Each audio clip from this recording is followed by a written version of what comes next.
Bom dia, meus consagrados. Na última aula, a gente chegou a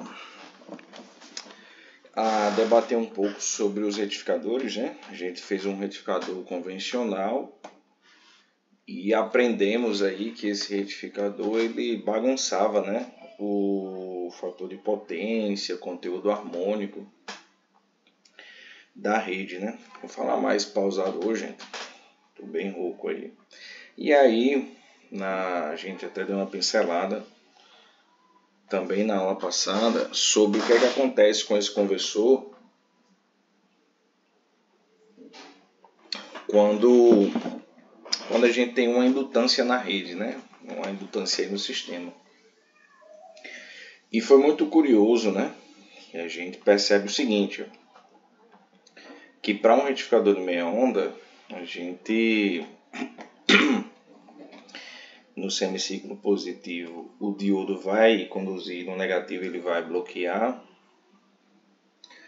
Acontece que aqui a gente vai ter uma diferença, que como existe uma indutância no sistema, esse indutor vai armazenar energia e quando a gente entrar no semiciclo negativo, no iniciozinho, ele vai forçar com que o diodo continue conduzindo por um tempo, certo?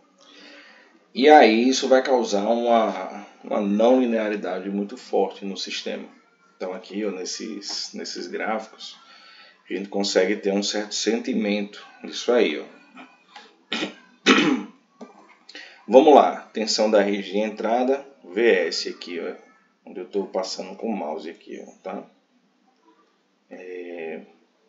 Isso aqui é a tensão de entrada. Vejam que devido à existência dessa indutância, o fator de potência, aqui vai ser indutivo e a meia corrente vai atrasar, em relação à tensão.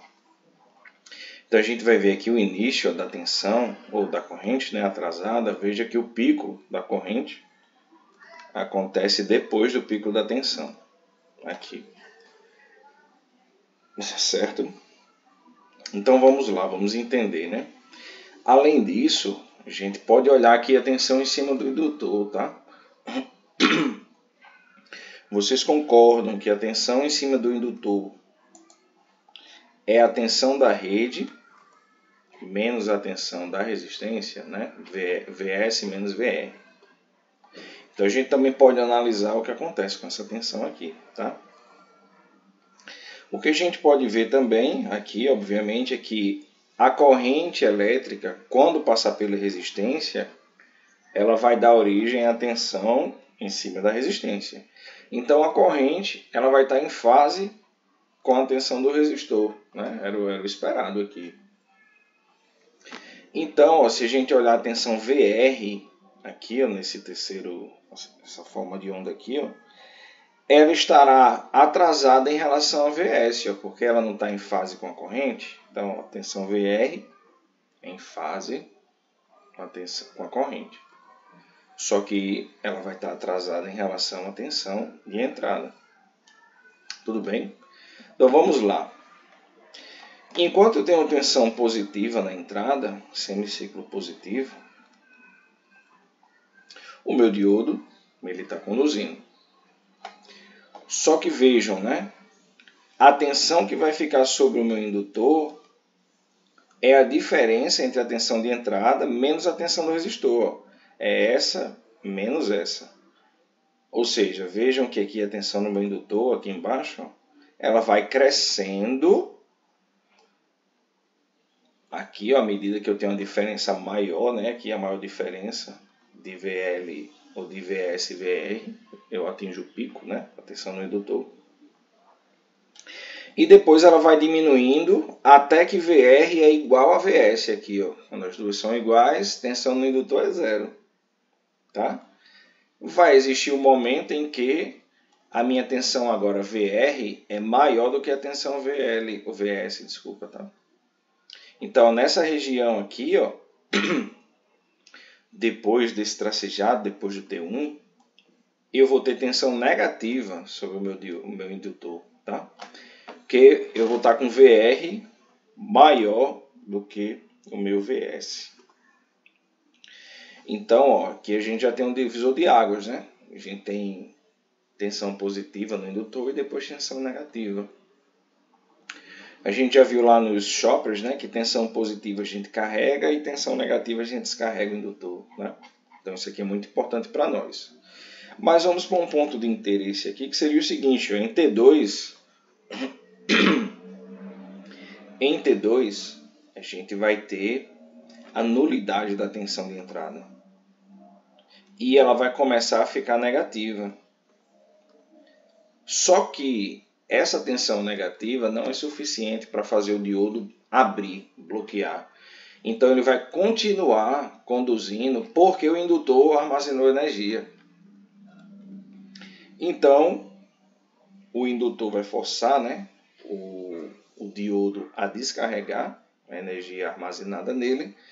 E isso vai fazer com que a tensão do resistor seja, né, submetida a uma tensão negativa da entrada. Então, um pequeno período de tempo vai fazer com que tensão negativa seja entregue à carga. Ou seja, entre T2 e T3 é o período em que a carga vai receber tensão negativa nesse retificador de meia onda. Tá claro isso aí para vocês, né? Qualquer dúvida vocês podem mandar aí via e-mail, tá? Ou até em sala também a gente sana isso aí. Vocês entenderam? Então vejam que aqui eu vou ter, ó, carregamento do indutor, descarregamento. Se ele estiver em equilíbrio, essas duas áreas são iguais. E aí vejam só, pessoal, aqui a gente vai ter uma forma interessante, né? Que é o diodo. O diodo que antes bloqueava metade de um ciclo, né, o negativo, agora ele vai bloquear um pouco menos. Ó. Então ele vai estar aqui em 0 conduzindo.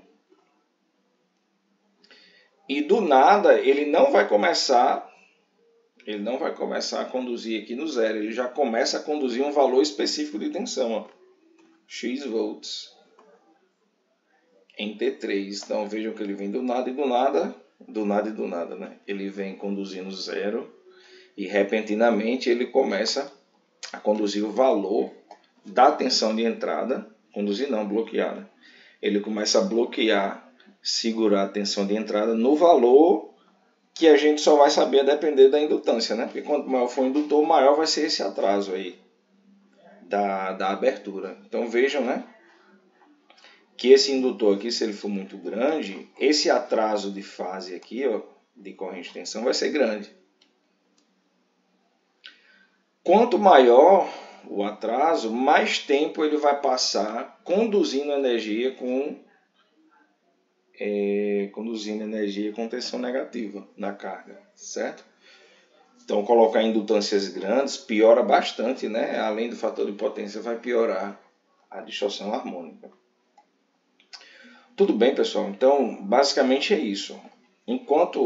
Quando a gente tem um retificador convencional, a gente se preocupa muito com tensão, não é isso? Só que aqui a gente muda um pouco a nossa análise. Não é mais tensão, é corrente. Então, enquanto eu tiver corrente positiva, o diodo vai estar conduzindo. Percebem? Então, já ficou mais fácil, né? Enquanto eu tenho corrente positiva, o diodo conduz. Assim que a corrente ficou nula e tendeu a ficar negativa, o diodo bloqueia. Então as formas de onda vão mudar agora e vão ser dependentes diretamente do fator de potência, né? Da interação dessa indutância com essa resistência de carga. Certo? Vamos para frente. Então esses gráficos aqui eles falam isso, né? Ó, assim que a corrente é 0 ou negativa, a gente entra aí no bloqueio do diodo.